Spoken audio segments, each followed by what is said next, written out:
नैबे गलागाव सावस्रि मिरुनि बेन्दोङाव जोंनि बुहुमनि मादावनो ब्रैथि जायगा आवग्रिनो हानाय मुंदांखा मेथाइ रोजाबगिरि बिथां जुबिन गार्ग बिथांनि 53थि जोनोम सान बे जोनोम सान फालिनायजों लोब्बा लाखिनानै जोंनि नैबे गलागाव ओनसोलनि साननो हनो गोरों गासै मेलेमजिबि बिथांमोनखौ लानानै बिथांनि मुङैनो दिनै जोङो फांसे फांसे जों बिफां गायनाय जादों।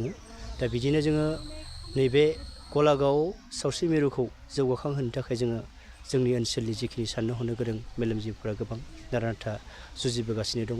दा जों नैबे समाव जों नैबेखिनिखौ जोङो मावबोनाय जादों। जिहेतु जुबिन गार्गआ बयनिबो गोसोनि सासे अनसुला महरै दिनै जायगा मोननो हादों, मा फोरमायगोन?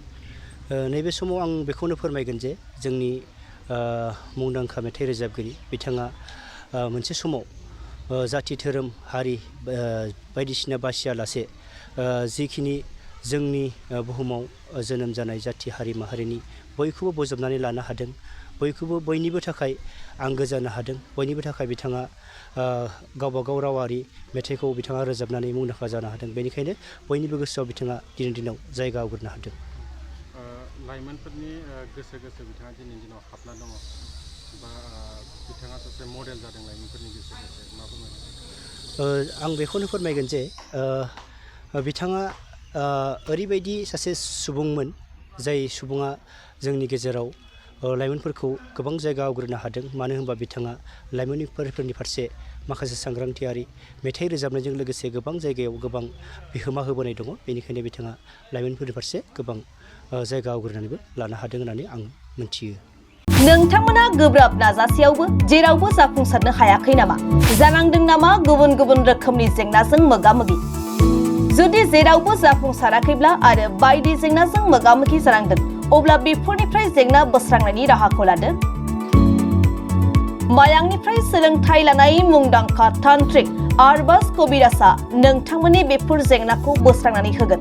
बयनिबो गेजेराव सोमजिबाय थाग्रा जेंनाफोर जेरै सोलोंथाइ लानायाव सोमजिनाय जेंना, हास्थायब्लाबो साख्रि मोनैनि जेंना, फालांगियाव जेंना सोमजिनाय, हा-हुनि जेंना, बिसि-फिसायनि गेजेराव दावराव-दावसि जानाय, मोजां मोनलायनायाव हेंथा सोमजिनाय जेंना, जुलि जानायनि उनाव गथ' मोनैनि जेंना, फेग्रा एबा निसा मुवा लानायखौ गारहोनायनि राहा, सुथुरनि गाज्रि नोजोरखौ दानगारनाय, जुलि जाखांनायनि उनाव गुबुनजों मोजां मोनलायनायनि सोमोन्दो लाखिनाय, राजखान्थि बिथिङाव जेंना, बायदि बायदि जेंनाफोरखौ गैया खालामनायजों लोगोसे गोसो बोनो हानाय गोहोनि ताबिज एबा राजमुहिनि ताबिजखौ मुंदांखा आरबाज कबिराजनिफ्राय मोननो हागोन।